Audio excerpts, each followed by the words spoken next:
Sir வணக்கம், எப்படி இருக்கீங்க? நல்லா இருக்கேன். எல்லாருக்கும் வணக்கம். நான் உங்கள் டைரக்டர் அஸ்வத் மாரிமுத்து பேசுகிறேன். நான் டிராகன்ற படத்தை இயக்கியிருக்கேன். சார், ஊமை கடவுளைக்கு முன்னாடி யாரா இந்த பையனா இருந்த அஸ்வத், ஊமை கடவுளுக்கு சக்ஸஸ்க்கு அப்புறம் நான் தான் இந்த பையன்ற ஒரு மூமெண்ட் மாறிச்சு. அந்த மூமெண்ட்டோட ஜேர்னி பற்றி கொஞ்சம் சொல்லுங்க. இல்லை, எல்லாருடைய உழைக்கிற எல்லாருக்குமே அதுதான் சார். ஏன்னா உங்களுடைய ப்ராடக்ட் வெளியே வர வரைக்கும் நீங்கள் யாரா அந்த பையன் தான். உங்கள் ப்ராடக்ட் நல்லா இருந்துச்சுன்னா மக்கள் எல்லாரும் ரெக்கக்னைஸ் பண்ணி ஓ அவன் தானே அந்த பையன் அப்படின்னு ரெக்கக்னைஸ் பண்ணுறது தான் சார். எல்லாருக்கும் இருக்கிற ஜேர்னி தான் ஒரு 7 வருஷம். ஆனால் பண்ணுற படம் புதுசாக படம் பண்ணணும், அதில் காம்ப்ரமைஸே இல்லாமல் பண்ணணும். கிடைச்ச பட்ஜெட்டில் 3 கோடிக்கு பண்ணப்பட்ட படம் தான் ஓமை கடவுளே. ஓமை கடவுளையில் வந்து கிடைச்ச எக்ஸ்பீரியன்ஸ் வந்துட்டு நான் ஷார்ட் ஃபிலிம் பண்ணிட்டு இருந்த காலம், நாளே இயக்குனரில் ஷார்ட் ஃபிலிம் பண்ணிட்டு இருந்தேன். ஒரு 8-9 ஷார்ட் ஃபிலிம் அந்த இதுக்கே பண்ணியிருக்கேன்.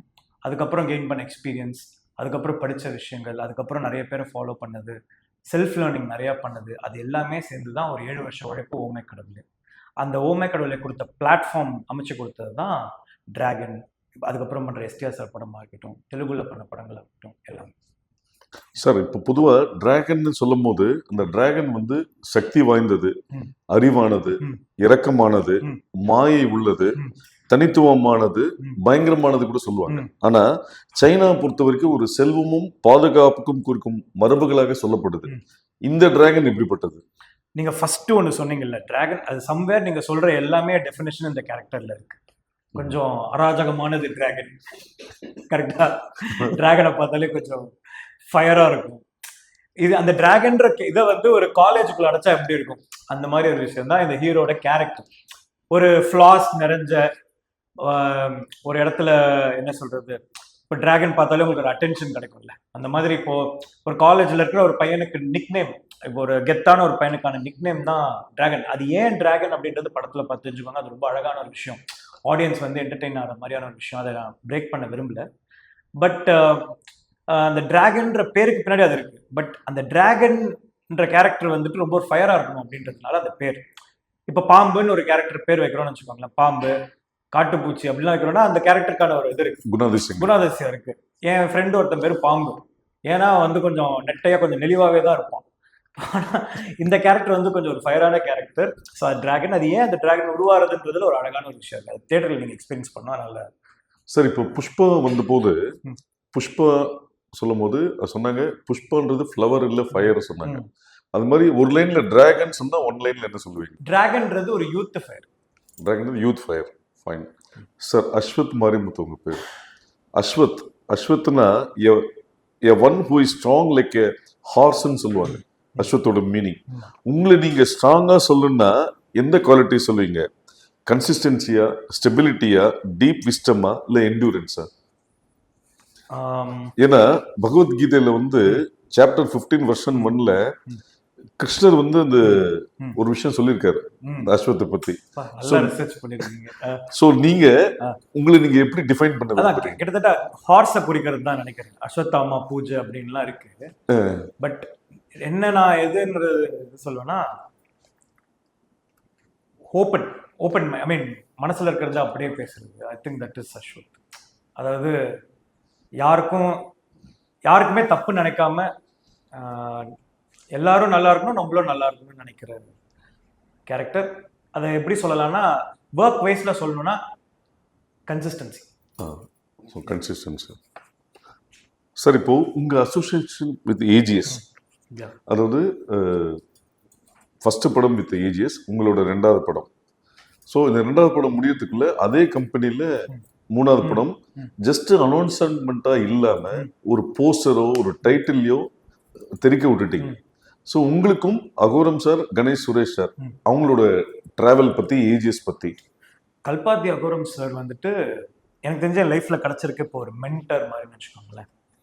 அதாவது ஒருத்தர்கிட்ட போயிட்டு நான் நார்மலா இருக்க முடியுது ஒரு ப்ரொடியூசர் கிட்ட, அந்த ப்ரொடியூசர் வந்து நம்ம எது பண்ணாலும் தட்டி கொடுக்குறாரு, நல்லா இல்லாத விஷயத்த அவர்கிட்ட கொண்டு போனது இது வரைக்கும் இல்லை. அதே மாதிரி ஒரு விஷயம் நல்லா இருக்குன்னா அவர் வந்து அது வந்து வேணான்னு சொன்னதே இல்லை. இப்போ இந்த இடத்துக்கு ஒரு பட்ஜெட் தேவைப்படுது அப்படின்னா அவர் வந்து நான் டேரக்டர் சொன்னா கரெக்டாக இருக்கும்னு இது பண்ணிப்பார். அவருக்கு தேவை கதை, அவருக்கு பிடிச்சிச்சுன்னா அவ்வளோதான். அதே மாதிரி அவர் வந்து இந்த ஹாலிவுட்ல கதை கேட்குற மாதிரிலாம் கேட்க மாட்டார். அவர் வந்து இப்போ நம்ம ஒரு பட்டுக்கோட்டையில், மேட்டூரில், சேலமில், தாராபுரத்தில், ராசிபுரத்தில் இந்த மாதிரி ஒருத்தர் வந்து படம் பார்க்குறவனுக்கு இந்த படம் பிடிக்குமா அப்படின்ற ஒரு வெகுஜன மக்களை ரெப்ரசென்ட் பண்ணுறது தான் அகோரம் சார். அந்த அவரை சாட்டிஸ்ஃபை பண்ணிட்டாலே காமன் ஆடியன்ஸை சாட்டிஸ்ஃபை பண்ணிடலாம் அப்படின்றது என்னுடைய இது. ஸோ அதே மாதிரி இப்போ ஏஜிஎஸ் 26 பண்ணிட்டு இருக்கும் போதே ஏஜிஎஸ் 27 அவங்க அனௌன்ஸ் பண்றாங்க படம். இத்தனைக்கும் அவங்க படம் கூட ஃபைனல் அவுட் பார்க்கல. அதுக்கு முன்னாடியே படம் இப்போ டிராகன் இன்னும் ஷூட்டிங் போயிட்டு தான் இருக்கு. அனௌன்ஸ் பண்றாங்கன்னா அது ஒன்றும் அவங்களோட பெருந்தன்மை, இன்னொன்று அந்த டைரக்டர் மேலே வச்சிருக்க, ஐ மீன் என் மேலே வச்சிருக்க நம்பிக்கை. ஏதோ ஒரு வகையில் அவங்க காசை வேஸ்ட் பண்ணாமல் கொடுத்த பட்ஜெட்டில், சொன்ன டைமில், சொன்ன நம்பர் ஆஃப் டேஸில் சொன்ன மாதிரி படம் எடுத்து சொன்ன மாதிரியே அவங்க படத்தை எடுத்து கொடுத்தன்றதுல அவங்க ஹாப்பியாக இருந்திருக்காங்கன்னு நினைக்கிறேன். என்னோட சின்சியாரிட்டியை பார்த்துருக்காங்க. அதுக்கான ரெக்கக்னிஷன் தான் அடுத்தது. உங்க travel with creative producer Archana and Aishwarya. Archana ma'am வந்துட்டு அதான் இப்போ அகோரம் சார் கிட்ட எதுவுமே ஸ்ட்ரெயிட்டா போகாம, சரி அவர்கிட்ட போனா இது கொஞ்சம் நடக்காது அப்படின்னா நான் ஃபர்ஸ்ட் எடுக்கிற ரூட் வந்து Archana ma'am. Archana ma'am convince பண்ணா அவங்க போய் எப்படியாவது அகோரம் சாரை கன்வின்ஸ் பண்றாங்க. அதே மாதிரி அர்ச்சனா மேம் வந்துட்டு ஆல்மோஸ்ட் சிமிலர் ஏஜ் அண்ட் அந்த ஒரு இது இருக்கிறதுனால have a very sisterly feeling towards sir. And அவங்க வந்துட்டு எப்படி சொல்றதுன்னா, what ever is needed for the film Archana ma'am will do it. And if you are doing anything new she will appreciate. இப்போ சிலதெல்லாம் கொஞ்சம் இப்போ ஃபார் எக்ஸாம்பிள் நம்மளோட promo video இருக்குல்ல, அனௌன்ஸ்மெண்ட் வீடியோ, எந்த வீடியோ பண்ணுவோம்ல, அந்த வீடியோ வந்துட்டு இது அஸ்வத் இது வேணாமே, இது கொஞ்சம் ஏதாவது கான்ட்ரவர்சி ஆகிடும் அப்படிலாம் அவங்க பார்க்கல. அவங்க அதை பார்த்து என்ஜாய் பண்ணி ஒரு நார்மல் ஒரு இதுவாக அவங்க டேலண்ட்டை ரெக்கக்னைஸ் பண்ணுற விதம் வந்து எனக்கு ரொம்ப உதாரணத்துக்கு அந்த கதற ப்ரோமோ கூட. ஆமா, அந்த ப்ரோமோ தான் அதுதான் சொல்றேன். அண்ட் அர்ச்சனா மேம் கிட்ட என்னன்னா, you can it's see you can she'll இப்போ நம்ம ஏதாவது விஷயம் வேணும்னா அவங்கள கன்வின்ஸ் பண்ணணும்னா she'll also have our thought. அதுலேருந்து நான் ஆக்சுவலாக நிறைய எடுத்துக்கலாம், இன்சைட்ஸ் எடுத்துக்கிட்டு ஓகே இந்த டைரக்ஷனில் போவேன்னா அப்படி அந்த மாதிரி சில விஷயங்கள்லாம் எங்களுக்குள்ள நடந்திருக்கு. And if something is very much needed அவங்கள வந்து இப்போ வெங்கட் மாணிக்கம் சார்கிட்ட வந்து நடக்கலைன்னா நான் அர்ச்சனா மேம் கிட்ட வந்து கேட்டு அதை ஓகே பண்ணுறேன். ஸோ ஷீ இஸ் தட் என்ன சொல்கிறது with one person whom as also அவங்க ஒரு விமன் ப்ரொடியூசர்ன்றதுனால எனக்கு இன்னும் அது எனக்கு ஒரு அழகாக இருக்குது அந்த ரிலேஷன்ஷிப்பு. ஏன்னா என்னோட ஃபர்ஸ்ட் படமும் ஒரு விமன் ப்ரொடியூசர் அண்ட் இவங்களும் வந்து ஒரு விமன் ப்ரொடியூசர். இவங்க கூட வந்து பேசும்போது இது பண்ணும்போது அந்த lot of respect that they show அந்த டைரக்டர் இருக்குல்ல, அது ரொம்ப அழகாக. அண்ட் சில விஷயம்லாம் அவங்க என்ஜாய் பண்ணுறதை பார்த்தாலே அழகாக இருக்கும். நீங்கள் அர்ச்சனா மேம் கிட்ட சில விஷயம் போட்டு காமிச்சு அவங்க என்ஜாய் பண்ணுறதை பார்த்தாலே ரொம்ப அழகாக இருக்கும். And coming to associate creative producer Aishwarya வந்து ரொம்ப ஃப்ரெண்டு மாதிரி. இப்போது இது அவங்க வந்து இன்ஃபேக்ட் அவங்க ரொம்ப ரொம்ப ஸ்வீட். அவங்க வந்து இப்போ இவங்ககிட்ட ஒரு சீனியாரிட்டி இருக்கு, ஐஸ்வர்யா கிட்ட வந்து அந்த சீனியாரிட்டி இல்லாமல் மோர் லைக் ஒரு ஃப்ரெண்டாக பழகக்கூடிய ஒரு இது. செட்டுக்கு அவங்க அடிக்கடி வருவாங்க. அண்ட் லைக் த வே அவங்க தர அந்த அன்பு இருக்குல்ல அண்ட் த ரெஸ்பெக்ட். என்னன்னா AGS as a whole first thing இங்கே ஏன் படம் நம்மளால பிடிச்ச மாதிரி நமக்கு ஆசைப்பட்ட மாதிரி பண்ணுறதுனா, ஒன்று தேர்ஸ் நோ இன்டர்ஃபரன்ஸ். செகண்ட், அவங்க டேரக்டரை ரெஸ்பெக்ட் பண்ணுற விதம் எல்லாருமே அனுபவிக்கணும். இங்கே எல்லா டேரக்டர்ஸும் இங்கே படம் பண்ணணும்னு எனக்கு ஆசை. நல்ல கண்டென்ட் வச்சுட்டு படம் பண்ணணும்னு நிறைய பேர் ஏஜிஎஸ்ல படம் பண்ணணும்னு எனக்கு ஆசை. ஏன்னா உங்களுக்கு அப்போ தான் நீங்கள் டேரக்டராக ஃபீல் பண்ண முடியும். எனக்கு பர்சனலாக சொல்கிறேன். வெங்கட் மாணிக்கம் சார் வந்துட்டு இந்த இவர் ஒருத்தர் இருப்பார் இல்லையா, அதெல்லாம் முடியாது பாட்டு ஒருத்தர் இருப்பார்ல, ஆனால் அவர் இருக்கிறதுனால தான் இந்த ப்ரொடக்ஷன் ஸ்மூத்தாக நடக்குது. ஏன்னா அவர் ஒரு ப்ராப்பர் சினிமா பர்சன். அதே மாதிரி அவரை வந்து ரொம்ப டஃபஸ்டான இதில் வந்து எது வேணுமோ அவர் வந்து நிற்பார். அதே மாதிரி இப்போ நம்மளை பற்றி செட்டில் எடுத்து ப்ரொடியூசர்கிட்ட சொல்றது, இப்போ நம்மளை பற்றி ஆமாம், இப்போ ப்ரொடியூசருக்கு என் மேலே அவ்வளோ ரெஸ்பெக்ட் இருக்குன்னா அது காரணம் வெங்கட் மாணிக்கம். ஏன்னா அவர் தான் செட்டில் ஒரு நாளும் இந்த டேரக்டர் எப்படி நம்மளை வந்து வேஸ்ட் பண்ணாமல் டைம் இது பண்ணுறாரு, ரெஸ்டே எடுக்காமல் ஒர்க் பண்ணுறாரு, அவர் எப்படி வந்து எல்லாரையும் வேலை வாங்குறாரு, எல்லாரையும் எப்படி அன்பா நடத்துறாரு, எல்லாமே ஒரு ப்ரொடக்ஷன் பார்ப்பாங்க. அது எல்லாத்தையுமே எடுத்துட்டு போய் சேர்க்கிற ஒரு தூதுவன் தான் வந்துட்டு ஏஜிஎஸ்க்கு வந்து வெங்கட் மாணிக்கம். பட் அவர் உங்க மேல ஒரு குற்றச்சாட்டு சொன்னாரு. என்ன சொன்னாரு? நீங்க கேரவனுக்கு போறது இல்ல, ஆமா, யாரையும் ரெஸ்ட் எடுக்க விடுறது இல்ல, வேலை வாங்குறது தான் குறியா இருக்காரு, ப்ரொடியூசர்ஸ்க்கு ரொம்ப ஃபேவரா ரொம்ப மாங்குன்னு வேலை செய்யறாருன்னு ஒரு எக்ஸிகியூட்டிவ் ப்ரொடியூசர் ஒரு டைரக்டர் சொல்றதே ஒரு ஆமா, அவர் நல்ல அதை விஷயம். கம்ப்ளைண்டா சொல்லியிருக்க மாட்டாரு. நான் அவர் சொல்ல வந்து அதை வந்து ஒரு அவர் வந்து என்னது இப்படி ஒருத்தர் இருக்கானா அப்படின்னு தான் சொல்லியிருப்பாரு. இல்ல அது ஒரு ஜாலியா சொன்ன ஒரு விஷயம் என்னன்னா டைரக்டர்னால கேரவன் சார்ஜ் இவ்வளவு வேஸ்டா போச்சுன்னாரு. ஏன்னா அவர் கேரவன் கொடுத்து அவர் கேரவனுக்கே போறது இல்ல ஆமா. அப்படின்னு சின்சியர் டு த ஒர்க்ன்றது. இல்ல அப்படிலாம் இல்ல, போய் ட்ரெஸ் சேஞ்ச் பண்றதுக்கு, கொஞ்ச நேரம் ரெஸ்ட் எடுக்கிறதுக்கு எல்லாத்துக்குமே அந்த இதெல்லாம் இருக்கும். பட் என்னன்னா நாங்க பிளான்டா இவ்வளவு டைம்ல தான் படத்தை எடுக்கணும். இப்ப டிராகன் 64 நாள்ல முடிக்க முடிஞ்சது. யூரோப் ஸ்கெடியூல், ஹைதராபாத், அது இதுன்ட்டு இவ்வளவு இருக்கு, ஆக்ஷன் இருக்கு, எல்லாமே இருக்கு, சாங்ஸ் இருக்கு, எல்லாமே இருக்கு. ஆனா எல்லாத்தையும் 60 நாள்ல முடிக்க முடியுதுன்னா அந்த பிளானிங் அண்ட் எக்ஸிகியூஷன் தான். அந்த பிளானிங் கரெக்டா பண்றோம். சி, ஒரு டைரக்டரால பிளான் தான் பண்ண முடியும், ப்ரொடியூசரால அது எக்ஸிக்யூட் தான் பண்ண முடியும். ஆனா ஆக்டர்ஸ் அதுக்கு கோஆபரேட் பண்ணும்போதும் டீம் அதுக்கு கோஆபரேட் பண்ணும்போது தான் அது இது. ஸோ அது வந்து டைரக்டரோட கிரெடிட் இல்லை, இதுல சின்சியரா இருக்க ஆக்டர்ஸோட கிரெடிட். சார் இப்போ ஆட்டோகிராஃப் வந்த போது ஒரு கனெக்ட் எல்லாருமே ஃபீல் பண்ணாங்க. எங்களோட கதையை எல்லாரும் சேரன் எடுத்துட்டாருன்னு சொன்னாங்க. சமீபத்தில் வந்து ஒரு பார்க்கிங் ஆகட்டும், குட் நைட் ஆகட்டும், அந்த கனெக்ட் எல்லாரையும் கனெக்ட் ஆச்சு. ஸோ டிராகனோட ட்ரெய்லரை பார்த்துட்டு 2 விதமான விஷயங்கள் இருந்தது. நிறைய ஸ்டூடெண்ட்ஸ் சொன்னாங்க என்னன்னா எங்க கதையை அவர் எடுத்துட்டாரு அப்படின்ற ஒரு விஷயம் சொன்னாங்க. இன்னும் சில பேர் வந்து எங்க காலேஜ்ல நடந்த விஷயம் அப்படின்ற மாதிரியான ஒரு விஷயம் இருந்தது. இந்த கனெக்ட் வந்து எப்படி நடந்தது சார்? அது ஒன்றும் இல்லை சார். இப்போ ஓமே கடவுளை பண்ணும்போது நிறைய பேர் வந்து அதை வந்து என் வாழ்க்கையை நீங்கள் அப்படியே படமாக எடுத்திருக்கீங்க அப்படின்னு சொன்னாங்க. 1-2 பேர் என் கதையே ஒரு தூக்கிட்டாரு அப்படின்லாம் கூட அதை தப்பாக யூஸ் பண்ணிக்கணும்னு நினச்சவங்க அப்படி சொல்லியிருக்காங்க. எக்கச்சக்க பேர் என் வாழ்க்கையில் நடந்த இப்போ அப்படியே இது பண்ணியிருக்கீங்க பிரதர் அப்படின்னு சொல்லிட்டு என் கையை பிடிச்சி அழுதவங்களும் இருக்காங்க, என்னை கட்டி பிடிச்சிட்டு பாராட்டினவங்க நிறைய பேர் இருக்காங்க. அது ஒன்றும் இல்லை, நம்ம எல்லாம் மனிதர்கள், நம்ம எல்லாரும் ஒரே எமோஷன்ஸ் தான் கோ த்ரூ பண்றோம். நம்ம சொல்ற அந்த எமோஷன் வந்துட்டு எல்லாருக்கும் போய் சேருது அப்படின்னு தான். ஒன்றும் இல்லை, ஒரு டைட்டானிக்னு ஒரு படம், அதுல வந்து ஜாக்கு, நான் வந்து நெல்லிக்குப்போன்னு ஒரு இடத்துல இருக்கேன், எங்க அம்மா முனிசிபல் கமிஷனராக இருந்தாங்க, இப்போ அங்கே தான் இருக்காங்க அந்த இடத்துல. அங்க வந்து ஒரு அந்த படம் அந்த ரிலீஸ் ஆகுது. அங்க வந்து ஜாக்கு சாவரும் போது ரோஸ் அந்த அப்படியே அப்படியே விரைஞ்சு செத்துரும், அப்படியே அழும்போது அங்க இருக்கிற அப்ப அந்த டிவி இது மட்டும் தான் இருக்கும். அங்க ஒரு கிழவி வந்து பயங்கரமா அழுகுது. அந்த கிழவிக்கு ஜாக்க தெரியுமா, ரோஸ தெரியுமா, இல்ல அதை எடுத்த ஜேம்ஸ் கேமரோன் தெரியுமா, இல்ல அந்த கப்பல் அவ்வளவு பெருசு அப்படின்ற இதெல்லாம் தெரியுமா? இமோஷன் தான். அந்த இமோஷன் வந்து அவங்களுக்கு போய் சேரும் போது அவங்க வந்து அவங்க வாழ்க்கையோட கனெக்ட் பண்ணிக்கிறாங்க. இதுதான் அதுக்கான. சார், இந்த ஸ்கிரிப்ட் வந்து உங்க லைஃப்ல நீங்க பார்த்ததா, அனுபவித்ததா, கடந்து வந்ததா? இது அப்படியே என் வாழ்க்கையில நடந்த கதை அப்படி கிடையாது. எப்படி இப்போ ஓமே கடவுளை வந்து ஒரு பெஸ்ட் ஃப்ரெண்டை கல்யாணம் பண்ண அப்படி இருக்குன்னா, எனக்கு ஒரு பெஸ்ட் ஃப்ரெண்டை லவ் பண்ணேன், அது வரைக்கும் உண்மை. எனக்கு கடவுள் டிக்கெட் கொடுத்தாரானா அதெல்லாம் கிடையாது. அப்படிலாம் இருந்தா என்ன எங்கே தூக்கி போய் உட்கார வச்சிருப்பாங்க நேரம். அதனால இதுல இந்த டிராகன்ற கேரக்டரோட நிறைய ஆட்ரிபியூட்ஸ் என்னோட இது இருக்கு. அதே மாதிரி இப்போ மரியம் ஜார்ஜ் தான் அப்பா கேரக்டர் பிளே பண்ணிருக்காரு. இப்போ அவர் ஒரு சோல்னா போய் மாட்டிட்டே இருப்பாரு, அது ஒரிஜினல் எங்க அப்பாவோட சோல்னா போய், அதை எடுத்துட்டு வந்து இந்த படத்துல வச்சிருக்கேன். அந்த கேரக்டர் வந்துட்டு அவர் நிறைய ரெசனேட் பண்ணும். ஒரு ரொம்ப ரொம்ப வெள்ளந்தியான ஒரு ஆள் அப்படின்னு அவர் பார்க்கும்போது உங்களுக்கு அப்படியே அது ரெசனேட் பண்ணும். இப்போ சித்ரான்றது எங்க அம்மா பேர், அதனால சித்ரான்னு வச்சிருக்கேன்.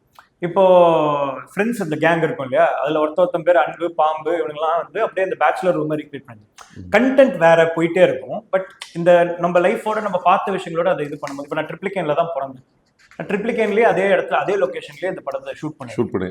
ஸோ இந்த மாதிரி சில நுவான்சஸ், அந்த ட்ரைட்ஸ் அதெல்லாம் வந்து டிராகனுக்கு இருக்கும். ஆனா மொத்தமா இது டிராகன் வந்து அப்படி இருந்தா எனக்கு தூக்கி போய் இங்க உள்ள வச்சிருவாங்க. சார், இந்த ஜார்ஜ் மரியம் மாதிரி ஒரு அப்பா கேரக்டரை நீங்க சந்திச்சிருக்கீங்களா சார்? எங்க அப்பா அம்மாவோட மிக்ஸ் தான் ஜார்ஜ் மரியம். நீங்க படம் பார்க்கும்போது யூஸ்வலா படம் எடுப்பாங்க சார், எப்படி எடுப்பாங்கன்னா அவங்க படத்துல அவங்க பட்ட கஷ்டத்தை வந்து படத்துல படமா எடுத்திருப்பாங்க. ஆனா நான் மற்றவங்களை எப்படி கஷ்டப்படுத்திருக்கேன்றத படமா எடுத்திருக்கேன். அது வந்து டிராகன் வந்து உங்களோட 10 வருஷ கனவுன்னு ஒரு விஷயம் சமீபத்தில் சொல்லப்பட்டது. இந்த பாரதியார் சொன்ன மாதிரி கனவு மெய்ப்பட வேண்டும்ன்ற மாதிரி உங்க கனவு வந்து 21ஆம் தேதி மெய்ப்பட போகுது. அது நீங்க எப்படி? இல்ல, கனவு மெய்ப்பட்டுடுச்சு சார். அது ஒரு ஃபர்ஸ்ட் படத்துல பட்டு 21ஆம் தேதி வர்றது வந்து படம் ரிலீஸ் ஆகி மக்கள் எப்படி அதை ரிசீவ் பண்ண போறாங்க. ஆனா நாங்க 2 பேர் சேர்ந்து படம் பண்ணணும், அது ஒரு ப்ரொடியூசர் ப்ரொடியூஸ் பண்ணணும், அது இவ்வளவு இந்த பொருள் செலவுல அது எல்லாம் நினைச்ச மாதிரி ஒரு படத்தை எடுக்கிறதுக்கு அமைச்சு கொடுத்தது வந்து இறைவனுக்கு நன்றி. நாங்க பார்த்த வேலைக்கு இதுக்கு முன்னாடி வேலை பார்த்ததுக்கு நன்றி. அவ்வளவுதான். சார் ஓமை கடவுளையில வந்து ஒரு முக்கியமான டைலாக் வந்து உங்களுக்கு சொன்னா புரியாது சார். ஆமா ஸோ இப்போ இந்த டிராகன்லையுமே அது ரிப்பீட் ஆமா ஆகுது. ஆமா ஸோ இது எதுக்குண்டான லீட்? அஸ்வத் மாரிமுத்துவோட சினிமாட்டிக் யூனிவர்ஸா கன்வெர்ட் பண்ணதுக்கு உண்டான லீடா?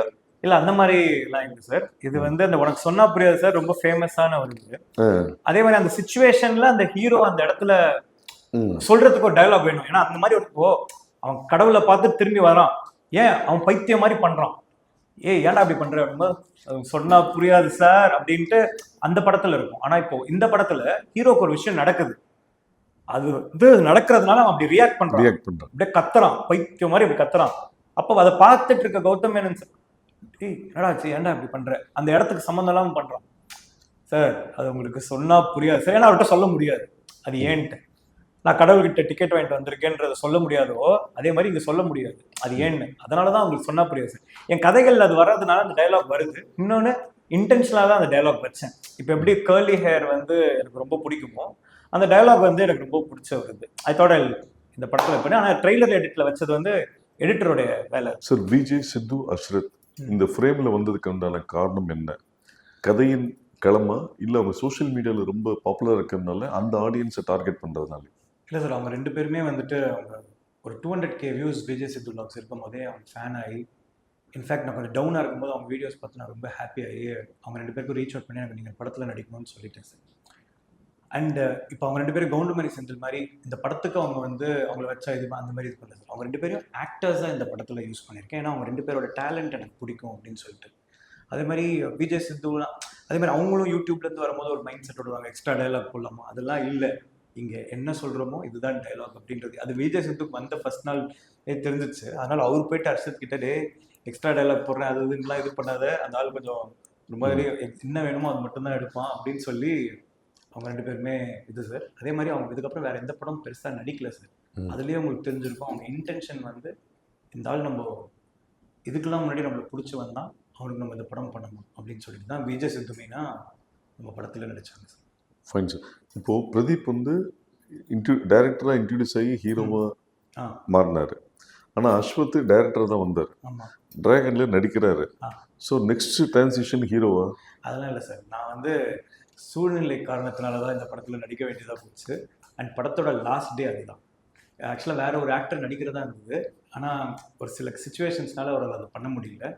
இப்போ அந்த டைமில் தான் அந்த ப்ரோமோ வீடியோ ரிலீஸ் ஆகிருந்தது. அதனால என் டீம் பிரதீப் எல்லாருமே ப்ரோ நீங்களே அதை பண்ணிட்டீங்கன்னு கன்வின்ஸ் பண்ணதுனால அந்த கேரக்டர் நான் பண்ணேன். மற்றபடி நடிக்கிற இதெல்லாம் இல்லை சார். பட் யாராவது நான் ரொம்ப நம்புறவங்க நிஜமாலே நான் வேணும்னு கேட்டாங்கன்னா போய் நடிச்சு கொடுத்துட்டு வருவேன் சார். Super sir. இல்லை மிஷ்கின் வந்து ஒரு டைலாக் சொல்லியிருப்பாரு, இந்த காலேஜ் லைஃப்ல வந்து இவன் கெத்தா இருப்பான், ஆனா இதே டோன்ல வெளில போனா ஒரு நாய் கூட மதிக்காது என்பது. அதோட வீரியத்துக்கு என்ன காரணம், எதோட பாதிப்பு அது? என் லைஃப்லயே நடந்திருக்கு சார். நான் காலேஜில் இருக்கும்போது எல்லாரும் எனக்கு எத்த பார்ப்பாங்க, என் கூட நிறைய பேர் இருப்பாங்க, நிறைய பேர் என் கூட ஃப்ரெண்ட்ஸாக இருந்தால் பெரிய தெருவுலாம் இருப்பாங்க. ஆனால் காலேஜ் விட்டு வெளியே போனால் எனக்கு ஒரு 2-3 ஃப்ரெண்ட்ஸ் எங்கே இருந்தாங்களோ அவனுக்கு மட்டும்தான் அப்படியே என்னை பார்த்துக்கிட்டு அவனுக்கு இருந்தானுங்க. பட் வெளியே வரும்போது தான் ரியாலிட்டி புரிஞ்சுது. காலேஜ் விட்டு வெளியே காலேஜுக்குள்ளே நீங்கள் எவ்வளோ பெரிய இந்த இதெல்லாம் பண்ணாலுமே வெளியே அந்த ரியாலிட்டியை ஃபேஸ் பண்ணும்போது தான் நம்ம எவ்வளோ பெரிய ஜீரோன்றது தெரியும். என்னால் அதை ஃபீல் பண்ண முடிஞ்சது. அதுதான் இந்த கேரக்டரில் நான் அப்படியே அதை ஸ்ட்ராங்காக சொல்லியிருக்கேன் சார். இந்த உங்களோட ஃபர்ஸ்ட் படமாகட்டும் இந்த படமாகட்டும், இந்த ட்ரெய்லரில் வச்சு ஒரு விஷயம் என்ன ஜட்ஜ் பண்ணாங்கன்னா, இதில் வந்து விஷுவல் ட்ரீட் இருக்கு, கனெக்டிவிட்டி இருக்கு. அதை மீறி இந்த படத்தோட வசனங்கள் வந்து ரொம்ப பாதிப்பை ஏற்படுத்துதுன்றது ஓவராலா சொல்லப்பட்ட ஒரு விஷயம். எந்த இன்னைக்கு இருக்கிற ட்ரெண்ட் வந்து ஒரு செலிபிரிட்டி வச்சு ட்வீட் பண்ணணும் அப்படின்னு, அது இல்லாம ஆர்கானிக்கா ரிலீஸ் அந்த 10 ஹவர்ஸ்ல பெரிய லெவல்ல ரீச் ஆச்சு. இதுல குறிப்பிட்ட நிறைய பேர் சொல்ற விஷயங்கள் என்னன்னா, அந்த ஜார்ஜ் அவர் சொல்றாரு, என்கிட்ட சம்பளம் வாங்கிட்டு என்கிட்ட நீ சித்து சொல்லுவாரு கொடுக்குற, இதுதான்டா முதல் டைம் பாக்குறேன் அப்படின்றது உண்டு. ஆனா நீ நல்ல லவ்வரா இருக்கலாம், ஆனா என் நல்ல லைஃப் பார்ட்னரா இருக்க முடியாது. அது ஒரு விஷயம் அங்க ஜோல்ட் ஆச்சு. ரீசன் கேட்டபோது நீ ஒரு ஃபெயிலியர் ராகவன் அப்படின்னு ஒரு விஷயம் வந்தது. அப்புறம் அவர் சொல்லுவார், கையாடு சொல்ல, நான் தப்பா முடிவு எடுத்துட்டேன் போது உங்க கேரக்டர் வந்து தப்பு பண்றதுனால ஒரு தப்புனா லைஃப் மாறுதுன்னா தப்பு இல்லைன்னு சொல்றீங்க. ஸோ இது நீங்க இது என்ன கன்வின்ஸ் பண்ண வரீங்க? நான் எதுவுமே இது படத்தோட போக்கில் வர டைலாக்ஸ். பட் அந்த டைலாக் இருக்கு இல்லையா, ஒரு தப்பு பண்றதுனால லைஃப் டைம் மாறணும்னா அந்த தப்பு பண்றது தப்பே இல்லை அப்படின்ற கொஸ்டினை நான் மக்கள் கிட்ட வைக்கிறேன். அது கரெக்டா இல்லையான்றது. ஆனா அது கிடையாது. நம்ம பண்றது தப்பு நம்மளை திருப்பி திருப்பி துரத்தி அடிக்கும் அப்படின்றது தான் நான் சொல்ல விரும்புகிறேன். அப்புறம் இந்த ஒரு லவ் ஃபெயிலியர் ஆனோடனே ஸ்னேகா கேரக்டர் சொல்லுது நீங்க போதையே உன் லைஃப் ஸ்னேகா ஸ்னேகா கேரக்டர் சொல்றாங்க இதுல வந்து உன் லைஃப் கெடுத்துக்காத உனக்குன்னு ஒரு லைஃப் இருக்குன்ற போது ஸோ லவ் ஃபெயிலியர்னாலே அது போதைக்கு தான் போவான்ற மாதிரியான ஒரு விஷயம் இருக்கா? அப்படி இல்லை சார். ஃபெயிலியர்ன்றது நம்ம லைஃப்ல ஹீரோக்கு அந்த இடத்துல ஒரு விஷயம் நடக்கும், உங்களை நீங்களே அழிச்சுக்காம லைஃப்ல சக்சஸ்ஃபுல்லாக வழியை பாருங்க அப்படின்ட்டு நம்ம டவுன்ல இருக்கும்போது வேற யாரோ ஒருத்தங்க நம்ம லைஃப்ல சொல்லியிருப்பாங்க. உங்களுக்கு சொல்லியிருப்பாங்க, பார்க்குற ஆடியன்ஸ்க்கு சொல்லியிருப்பாங்க, ஏன்னா உன்னே நீயே அடிச்சுக்கிற நம்ம அப்பா அம்மா சொல்லியிருப்பாங்க. இந்த படத்துல ஒரு டாக்டர் கேரக்டர் வந்து அவனுக்கு சொல்லுது. அதுதான் அதை வந்து ஸ்னேகா மேம் மாதிரி ஒருத்தவங்க சொல்லும் போது ஏன் அது அழகா இருக்கும்னா, ஏன் அவங்களை போட்டு நான் அந்த கேரக்டருக்கு கெஸ்ட் அப்பியரன்ஸா ஒரு விமன் ரொம்ப அழகானவங்க, அவங்களும் லைஃப்ல லவ் இதெல்லாம் பார்த்துட்டு வந்திருப்பாங்க. அவங்க எக்ஸ்பீரியன்ஸை வச்சு தம்பி இதெல்லாம் நாங்களும் பார்த்துருக்கோம், ஆனா எக்ஸ்பீரியன்ஸ்ல ஒன்று சொல்றேன் கேளு, கன்வின்சிங்கா இருக்கும். அதை ஸ்னேகா மேம் மாதிரி ஒருத்தங்க பண்ணும்போது ரொம்ப கன்வின்சிங்கா இருக்கும் அப்படின்றதுனால தான் அது லைக் அவங்க எக்ஸ்பீரியன்ஸ் பேசணுன்றது தான் அந்த கேரக்டர். பிரதீப் என்ன சொல்றாரு ஒரு சைட்ல, நல்ல பையனா இருந்தா நல்லா பிடிச்சா பொண்ணுங்களுக்கு பிடிக்கும்ன்றது பொய்ன்றாரு, ஆனா ஓப்பனிங்ல பேட் பாய்ஸ் தான் எனக்கு பிடிக்கும் அப்படின்றாரு. ஸோ டிராகன் என்ன சொல்ல வருது? ஒன்றும் இல்லை சார், ஒரு ஒரு காலகட்டங்களில் நம்மளோட ப்ரையாரிட்டிஸ் மாறும். ஒரு ஸ்கூல்ல இருந்து காலேஜ் போறவங்களுக்கு வந்துட்டு எனக்கு ஒரு பேட் பாய் தான் வேணும், அப்பதான் ஒரு காலேஜ் போகும்போது கெத்தா இருக்கும்னு தோணும். ஆனா காலேஜ் விட்டு வெளியே வந்ததுக்கு அப்புறமா திருப்பி லைஃப்ல செட்டில் ஆன ஒருத்தனா இருக்கணும்னு பார்ப்பாங்க. சேஃபா செக்யூரா இருக்கும், they'll feel secure, safe and everything. இதெல்லாம் நீங்க கனெக்ட் பண்ணி பார்த்தீங்கனாலே உங்களுக்கு புரிஞ்சிடும் ஒரு மாதிரி நான் என்ன சொல்ல வரேன் அப்படின்றது. அண்ட் சார் தத்துவங்களும் இதுவும் அந்தந்த பீரியடுக்கு தான் சார் ஒரு மாதிரி இருக்கும். நம்மளுக்கு இப்போ நம்மளோட வயசுல 10 வயசு மூட்டவங்க இருக்காங்க, ஒன்று சொல்றாங்கன்னா ஐயே பூமரு அப்படின்னு, ஆனா அது அவங்க அனுபவத்துல சொல்றாங்க. சரியா? நம்ம அதே மாதிரி உங்களுக்கே லைஃப்ல என்ன ஆகும்னா திடீர்னு ஒருத்தனுக்கு சொல்லுவீங்க, ஆஹா இதே விஷயத்த நமக்கு ஒரு 10 வருஷம் முன்னாடி ஒருத்தருக்கு சொல்லியிருக்காங்களே, நம்ம அவங்களை எப்படி பார்த்துருக்கோம் அப்படின்னு ஒரு ஃபீல் ஒன்று வந்திருக்கும் சார். எல்லாருக்குமே அந்த ஒரு வரும் ஏஜ் ஆக ஆக. அந்த மாதிரியான விஷயம் தான் சார். ஸோ இப்போ social மீடியாவோட இம்பாக்ட்ல how it's influenced your marketing strategy? I think a good marketing is about first making a good content. அங்கே தான் ஆரம்பிக்குது மார்க்கெட்டிங். அண்ட் அந்த எடுத்துட்டு கொண்டு போய் சேர்க்குற ப்ராசஸ்க்கு வந்துட்டு இப்போ சோஷியல் மீடியாவில் வந்துட்டு த இன்ஃப்ளூயன்சஸ், ப்ரெஸ், மீடியா, அவங்க எல்லாருமே வந்து ஒரு நல்லா இருக்க விஷயத்த அவங்களால தப்பாக ப்ரொஜெக்ட் பண்ணவே முடியாது.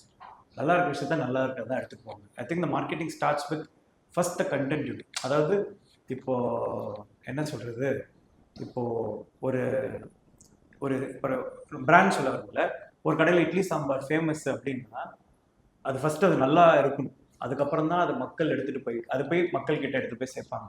நீங்க நல்லாவே இல்லை, அது என்ன விற்க ட்ரை பண்ணாலும் அது விற்காது. ஸோ இப்போ நாங்கள் விஷயம் பண்றது நல்லா இருக்குன்றதுனால அது மக்கள் கிட்ட போய் ரீச் ஆகிறதுக்கு பெரிய இதுவா இந்த ட்விட்டர், இந்த சோஷியல் மீடியா இருக்கு. ஆனால் சோஷியல் மீடியாவால ஒரு விஷயத்த தப்பாகவும் ப்ரொஜெக்ட் பண்ண முடியும் அப்படின்றதையும் நான் பார்க்குறேன். ஆனால் நான் வெறும் காமன் ஆடியன்ஸை மட்டும் தான் நம்புறேன். What role do you think social media plays for a film success? Very important. Though it is a very ஒரு 5%, 10% of the entire population, but they carry that information to the rest 90%.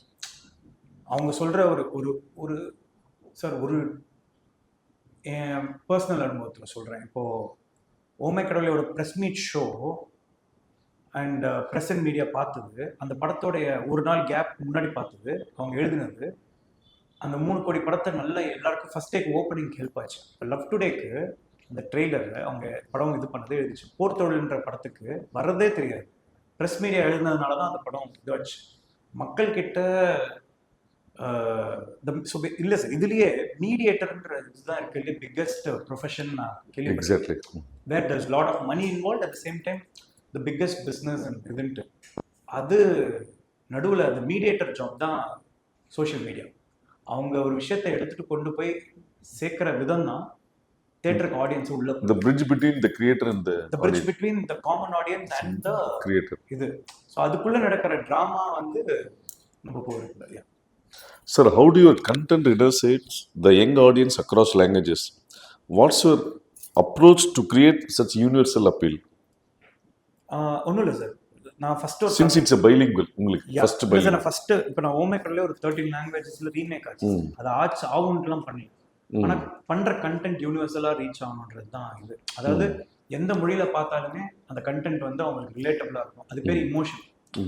ஒரு அதாவது இப்போ ரிவெஞ்சுன்றது ஒரு emotion. அப்பாக்காக பையன் வந்து இது பண்ணுறது தான் பாகுபலி. பட் அந்த இமோஷன் வந்து ரொம்ப ஒரு இது. அந்த மாதிரி இப்போ டைட்டானிக்ன்றது ஒரு காதலன் அவங்க லவ் பண்ண பொண்ணுக்காக அந்த கப்பல் இதில் எவ்வளோ எக்ஸ்ட்ரீம்க்கு போய் சாக்ரிஃபைஸ் பண்ணி அந்த பொண்ணோட உயிரை காப்பாற்றலாம். சாக்ரிஃபைஸ் தான் இமோஷன். அந்த மாதிரி நான் ஒரு இமோஷனை நம்பி தான் என் படத்தை எடுக்கிறேன். அந்த இமோஷன் வந்து யூனிவர்சலாக கனெக்ட். நான் ஃபஸ்ட்டு சொன்னேன் அந்த நெல்லிக்குப்பம் இதில் டைட்டானிக் பார்த்த கதை தான். நம்ம எடுக்கிற இமோஷன் வந்து யூனிவர்சலான இமோஷன். இதில் எடுக்கிற இமோஷன் வந்துட்டு எல்லாருமே கோ த்ரூ பண்ணுற இமோஷன். டிராகன் அப்படின்ற ஒருத்தன் லைஃப்பில் எப்படி ஒருத்தன் மாறுறான். ஒரு சாதாரண ஒரு ஹியூமன். தப்பும் ரைட்டும் நிறைஞ்சவன் தான் சார் ஹியூமன் நான் நினைக்கிறது. ஹியூமன்றவன் வந்து புனிதமான ஒருத்தன் கிடையாது.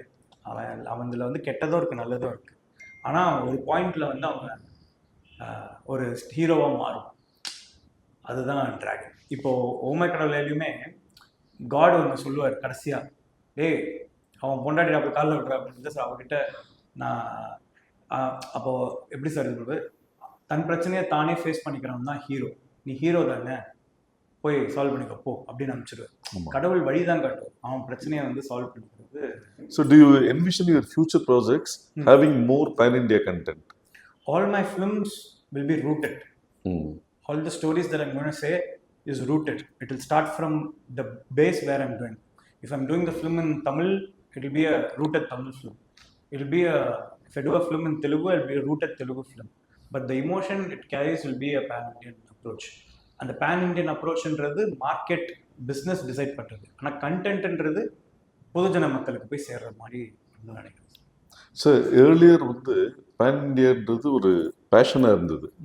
இப்போ என்ன சொல்கிறாங்கன்னா pan India it's become a fashion. How do you look into it? இப்போ அது இந்த டிஃப்ரென்ஸ் தான். நான் என்ன ரீசனுக்காக படம் பண்ண வரேன்றது, அட்டென்ஷனுக்காக படம் பண்ண வரேன்னா இல்லை நான் எனக்கு படம் பண்ண பிடிக்கும் அதனால படம் பண்ண வரேன்னா, இதுதான் எக்ஸாக்டா அது. அட்டென்ஷனுக்காக படம் பண்றதுன்னா தெரியும் இல்லையா? நம்ம ஷார்ட் ஃபிலிம் எடுத்தால் 4 பேர் நோட்டீஸ் பண்ணுவாங்கன்றது அட்டென்ஷன். நம்ம எப்படியாவது ஷார்ட் ஃபிலிம் பண்ணி நம்ம இந்த படம் பண்ணிடலாம், படம் பண்ணுறதுக்கு ஆப்பர்ச்சுனிட்டியாக இருக்குன்றது பேஷன். அதே மாதிரி தான் பேன் இண்டியா. உங்கள் கண்டென்ட்டை வந்து மக்களுக்கு எடுத்துகிட்டு போய் சேர்க்கணுன்றது உலக மக்கள் எடுத்துகிட்டு பேன் இண்டியா. அதுக்கு ரூட் வந்து கண்டென்ட். சார் நம்ம எல்லாருக்குமே பிடிச்ச ஒரு கதாசிரியர் இயக்குனர் பாக்யராஜ் சார். ஸோ பாக்யராஜ் சாரோட இனிஷியலான படங்கள் எல்லா படமும் தமிழில் அவர் பண்ணுவார், தெலுங்குல வெங்கடேஷ் பண்ணுவாங்க, கன்னடத்தில் ரவிச்சந்திரன் பண்ணுவார், ஹிந்தியில் அனில் கபூர் பண்ணி எல்லா படமும் சக்ஸஸ் ஆயிருக்கு. ஸோ அதுதான் இப்போ பேன் இண்டியாவா கன்வெர்ட் ஆயிருக்குன்னு நீங்கள் நினைக்கிறீங்க? ஆக்சுவலாக பேன் இண்டியாவில் என்னன்னா சார், முன்னெல்லாம் வந்து ஒரு லாங்குவேஜில் பண்ணுற படம் வந்து வேற்று மொழி ஆட்களுக்கு தெரியாதுன்றதுனால ரீமேக்ன்ற கல்ச்சர் இதுவாக இருந்து நல்லா போச்சு சார். இப்போ எனக்கே ஓமைக்கடவுளை வந்து நான் தெலுங்குல பண்ணும்போது அங்கே இருக்கிற ஆடியன்ஸ் எல்லாருமே அதை ஆல்ரெடி ஓமைக்கடவுளை பார்த்துட்டாங்க. அதுவும் அவங்க ஆக்டர்ஸோட பார்க்கும்போது என்ஜாய் பண்ணுறாங்க. தவிர ஒரு டேரக்டராக நம்மளுக்கு எந்த விதமான ஒரு இதுவுமே இல்லை. இவர் ஓமைக்கடவுளை படுறது தானே, இதில் என்ன இருக்குது அப்படின்னு தான். And also all the stars, all the people. இப்போ நான் டு பி ஹானஸ்ட் நான் கில்லி வந்து கில்லியாக பார்த்தேன் சார். தர்லி சார், விஜய் சார். ஒக்கடுன்னு ஒரு படம் வந்திருக்குன்னு எனக்கு தெரியாது அப்போ. பட் இப்போ வந்து உலகம் மாறிடுச்சு. இப்போ பிரமாதமா இருந்துச்சு.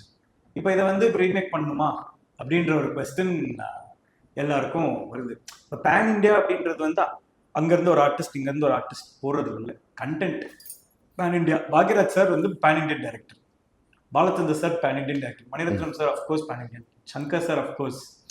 ஸோ இனிமேல் இங்கே இருக்கிற ஆக்டர்ஸையும் அவங்க என்ஜாய் பண்ண ஆரம்பிச்சிட்டாங்க. அதனால pan Indian. So after the success and critically acclaimed ஓமைக்கடவுளைக்கு அப்புறம் உங்கள் இன்ஃப்ளூயன்ஷியல் அப்ரோச் டுவர்ட்ஸ் டிராகன் எப்படி மாறுச்சு? எப்படி இந்த ஜானர்லேருந்து அடுத்த ஜானருக்கு எப்படி வந்தீங்க? அப்படிலாம் இல்லை சார். என்னோட டைப் ஆஃப் ஃபிலிம்ஸ் அது same. Emotionally driven character arts உள்ள படம். எப்படி ஓமைக்கடவுளை பண்ணணும் அதே தான், இப்பயும் அதே தான் பண்ணுறேன். நாளைக்கு STR 51 பண்ணும்போது அதே மாதிரி தான் பண்ணுவேன்.